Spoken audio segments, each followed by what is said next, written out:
Hi, village സ്പേസിലേക്ക് എല്ലാവർക്കും സ്വാഗതം. എല്ലാവർക്കും സുഖമല്ലേ? നമ്മൾ ചില റെസ്റ്റോറൻറ്റൊക്കെ ചെല്ലുമ്പോഴത്തേക്കും മീൻകറി വേണമെന്നൊക്കെ ചോദിക്കത്തില്ലേ? നല്ല തേങ്ങ അരച്ച നല്ല അടിപൊളി ഒരു മീൻകറി അവർ കൊണ്ടുതരും. നല്ല ടേസ്റ്റ് ആക്കായിരിക്കും. അതേ രീതിയിൽ തന്നെ നമുക്കും ഒരു മീൻകറി ചെയ്താലും. ഞാൻ കുറച്ച് മോത മേടിച്ചിട്ടുണ്ട്. കുറച്ചെന്ന് പറഞ്ഞാൽ ഒരു 10-15 പീസാണ് മോതയുടെ കഷ്ണങ്ങൾ. ഇതുകൊണ്ട് നല്ല ടേസ്റ്റിൽ ആ റെസ്റ്റോറൻറ്റ് സ്റ്റൈലിൽ നമുക്കൊരു മീൻകറി വെക്കാം അല്ല. ഇതേപോലെ ഒരു ജാർ അങ്ങോട്ട് എടുക്കുക. നല്ല പച്ച തേങ്ങ നോക്കി നമുക്കൊരു 10-12 കഷ്ണമുണ്ട്, അതിനുള്ള തേങ്ങാപ്പീര വേണം.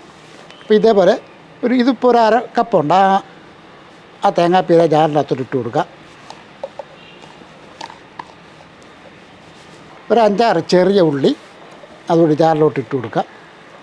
ഒരു കഷ്ണം ഇഞ്ചി ഞാൻ 2ആയിട്ട് മുറിച്ച് വെച്ചിരിക്കുന്നതാണ്. ആ ഇഞ്ചിയും കൂടെ അതിൻ്റെ അകത്തോട്ട് ഇട്ട് കൊടുക്കുക. ഒരു 2 പച്ചമുളക് നമ്മുടെ എരിവിന് പാകത്തിന് അങ്ങോട്ട് ഇട്ട് കൊടുക്കുക. ഇനി നമുക്ക് ഇതിൻ്റെ അകത്തോട്ട് ഒരു ടീസ്പൂൺ അളവിൽ മല്ലിപ്പൊടിയും കൂടെ വേണം, അതും അങ്ങോട്ട് ഇട്ട് കൊടുക്കുകയാണ്. അടുത്തതായിട്ട് നമുക്ക് ഇത് കാശ്മീരി മുളക് പൊടിയാണ്. ഇത് ഒരു 1.5 ടീസ്പൂൺ അളവിൽ കാശ്മീരി മുളക് പൊടിയും കൂടെ അങ്ങോട്ട് ഇട്ട് കൊടുക്കുകയാണ്. അടുത്തതായിട്ട് മഞ്ഞൾപ്പൊടിയാണ്. ഒരു 1/2 ടീസ്പൂൺ അളവിൽ മഞ്ഞൾപ്പൊടിയും കൂടെ അങ്ങോട്ട് ഇട്ട് കൊടുക്കുക. ഇപ്പം നിങ്ങൾക്ക് എരിവുള്ള മുളക് പൊടി വേണമെങ്കിൽ ഒരു 1/2 ടീസ്പൂൺ എരിവുള്ള മുളക് പൊടി ചേർക്കാം. ഞാൻ അതുകൊണ്ട് പച്ചമുളകാണ് ചേർത്തിരിക്കുന്നത്. അത് ഈ ഒരു കറിക്കെന്ന് പറഞ്ഞാൽ അധികം എരിവ് വേണ്ട. 2 പച്ചമുളക് എടുത്തിട്ടുള്ളൂ. എരിവ് കൂടുതൽ വേണമെങ്കിൽ 2-3 പച്ചമുളക് ആവശ്യത്തിന് ചേർക്കാവുന്നതാണ് കേട്ടോ. അപ്പോൾ ഇതൊന്ന് നല്ലപോലെ അരച്ചെടുത്തോണ്ട് വരട്ടെ. അരപ്പും റെഡിയായി, ചട്ടിയും റെഡിയായി. അപ്പോൾ രണ്ടും ഇങ്ങനെ എടുത്തോണ്ട് വന്നു. അപ്പം നല്ലപോലെ ഇങ്ങോട്ട് അരച്ചെടുക്കുക. ഇതേപോലെ പച്ചത്തേങ്ങ ആയിട്ട് നല്ലപോലെ അരച്ചെടുക്കുക. നമുക്ക് ഈ ചട്ടിക്കകത്തോട്ട് ഈ അരപ്പ് അങ്ങോട്ട് ഇട്ട് കൊടുക്കും. ഇതൊരല്പം ചാറോട് കൂടിയുള്ള, അപ്പോൾ അതനുസരിച്ചുള്ള വെള്ളം കൂടെ ഒഴിച്ചു കൊടുക്കാം. ഈ ജാറിനകത്തുള്ള അരപ്പും കൂടെ നമുക്ക് എടുക്കാം.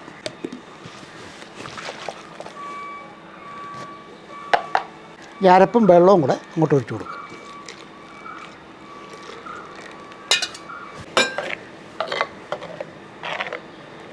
ഇനി നമുക്ക് അടുപ്പൊന്ന് കത്തിച്ചിട്ട് ആ ചട്ടി അങ്ങോട്ട് വെക്കാം.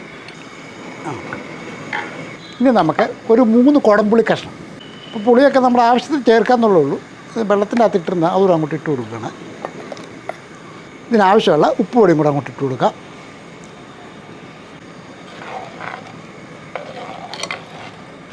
ഇനി നമുക്കൊരല്പം ഉലുവാപ്പൊടി ഇതേപോലെ ഒരു 1/4 ടീസ്പൂൺ അളവ് നമ്മൾ ആവശ്യത്തിന് ചേർക്കുന്നത്. ഇതിപ്പോൾ വളരെ കുറച്ച് മതി.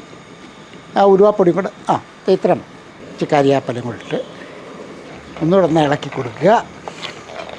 ഈ കറി പലർക്കും അറിയാവുന്നൊരു കറി തന്നെ കേട്ടോ. അറിയാൻ പറ്റാത്ത ഐറ്റം ഒന്നുമില്ല. എല്ലാ വീടുകളും സർവ്വസാധാരണമായിട്ട് ചെയ്യുന്നൊരു ഐറ്റമാണ്. ഇതിപ്പോൾ മോത തന്നെ വേണമെന്നില്ല. അയലായാലും അല്ല മത്തിയൊക്കെ ആണെങ്കിലും ഇതേപോലെ ചെയ്ത് എടുക്കാവുന്നതാണ്. ഇനി ഇതൊന്ന് ഞാൻ മൂടി വെക്കുകയാണ്. ഇതൊന്ന് തിളക്കട്ടെ. ചെറുതായിട്ടൊന്ന് തിളകി വരുമ്പോഴത്തേക്ക് നമുക്ക് മീനും ഇട്ട് കൊടുക്കും. അപ്പം ചെറുതായിട്ടൊരു തിള വരാനായിട്ട് വെയിറ്റ് ചെയ്തിരിക്കരുത്. ആ ചെറിയൊരു തിള വന്നതിന് ശേഷം ഇതൊന്ന് തുറക്കുക. ഇതൊന്ന് തുറക്കുക. അല്ല, ഇനി നമുക്ക് ഈ മീൻ അങ്ങോട്ട് പറക്കിയിടാം. ഈ മോതമീൻ നല്ല ടേസ്റ്റുള്ളൊരു മീനാണ്. കാരണം നമ്മൾ ഈ റെസ്റ്റോറൻറ്റിൽ അല്ലെങ്കിൽ എവിടെയെങ്കിലുമൊക്കെ പോകുമ്പോഴത്തേക്കും അവർ പറയുന്ന മീൻ ഇതൊക്കെ ആയിരിക്കും. അയലയും മത്തിയൊന്നും അല്ല, ഇതേപോലുള്ള മീനാണ് നമുക്കോട്ട് തരുന്നത് അല്ലേ. അപ്പോൾ തീർച്ചയായിട്ടും നല്ല ടേസ്റ്റോട് കൂടിയുള്ളൊരു മീൻ തന്നെ വേണം ഇതിന്. അതുകൊണ്ടാണ് ഞാൻ ഇത് മേടിച്ച്. ഇനി നമുക്കൊന്ന് ഇളക്കി കൊടുക്കാം. ഇപ്പം നമുക്ക് ഇച്ചിരി കൂടെ എരിവ് വേണമെന്ന് നിർബന്ധമുള്ളവർക്ക് 2-3 പച്ചമുളകും കൂടെ അരിഞ്ഞതിൻ്റെ മുകളിലോട്ട് ഇട്ടാൽ മതി. ഒരു പഴുത്ത തക്കാളിയും കൂടെ അതിൻ്റെ അകത്തോട്ടിടാം. ഇതേപോലെ അങ്ങോട്ട് കളഞ്ഞിട്ട്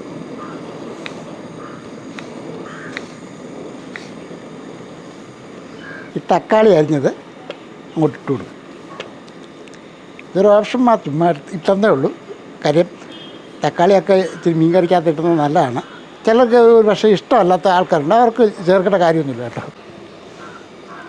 ഇനി ഇത് മൂടി അങ്ങോട്ട് വെക്കാം.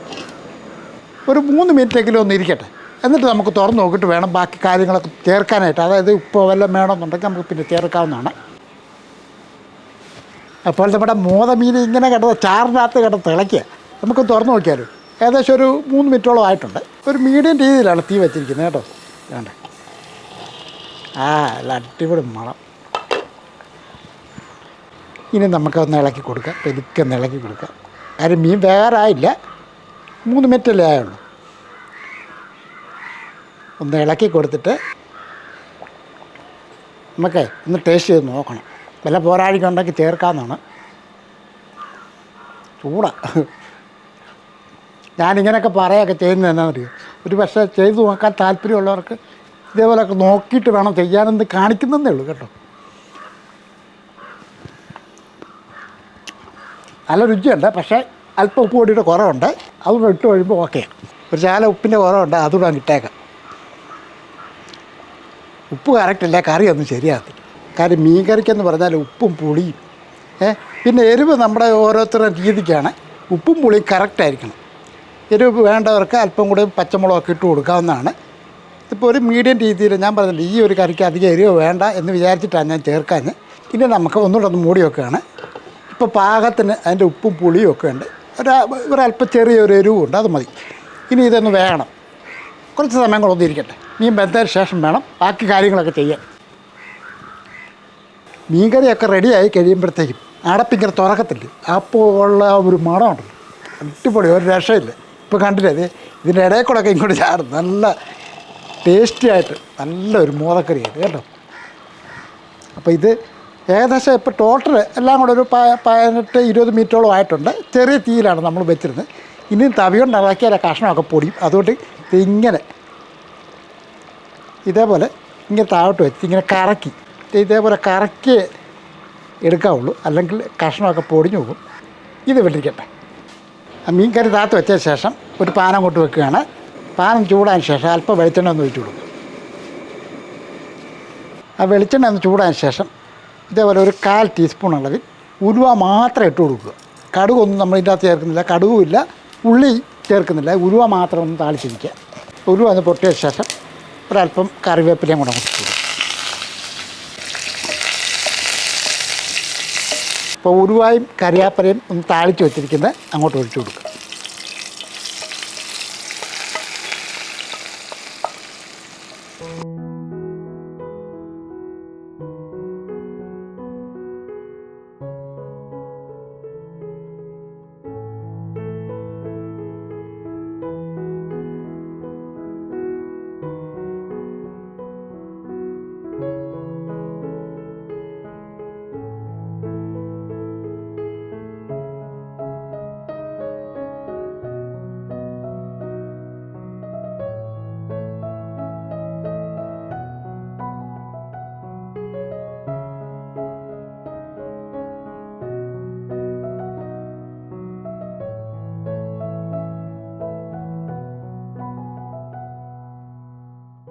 നല്ല അടിപൊളിയായിട്ട് ചോറിൻ്റെയൊക്കെ കൂടെ അല്ല ചപ്പാത്തിയുടെ കൂടെയൊക്കെ കഴിക്കാൻ പറ്റിയ ഒരു ടേസ്റ്റി ആയിട്ടുള്ള ഒരു മീൻ കറിയാണിത്. സാധാരണ മുളക് കറിയൊക്കെ നമ്മൾ വെക്കുമല്ലോ, ഇതിപ്പോൾ പച്ചത്തേങ്ങ അരച്ച് നമ്മൾ റെസ്റ്റോറൻറ്റിൽ കിട്ടുന്ന ആ ഒരു മീൻ കറിയുണ്ട്, അതേ രീതിയിൽ തന്നെയാണ് ചെയ്തിരിക്കുന്നത്. നല്ല രുചികരമായ രീതിയിൽ നല്ല ഒരു മോദക്കറി. ഇപ്പം മോദമല്ല, അയലയാണേലും മത്തിയൊക്കെ ആണേലും ഇതേ രീതിയിലൊക്കെ ചെയ്യാം കേട്ടോ. തീർച്ചയായിട്ടും ഇതേ രീതിയിൽ ചെയ്യാൻ അറിയാൻ മേഖല ഒന്ന് ചെയ്തു നോക്കുക. അറിയാൻ പറ്റാത്തവർക്ക് വേണ്ടി ഒന്ന് പറഞ്ഞതേ ഉള്ളൂ. ഇനി ഒരു കാര്യം കൂടെ, നമ്മുടെ ചാനൽ സബ്സ്ക്രൈബ് ചെയ്യാനുണ്ടെങ്കിൽ സബ്സ്ക്രൈബ് ചെയ്യണം, ലൈക്ക് ചെയ്യാനും ഷെയർ ചെയ്യാനും മറക്കല്ലേ. വേറെ വീഡിയോ ആയിട്ട് പെട്ടെന്ന് വരാം. ബൈ.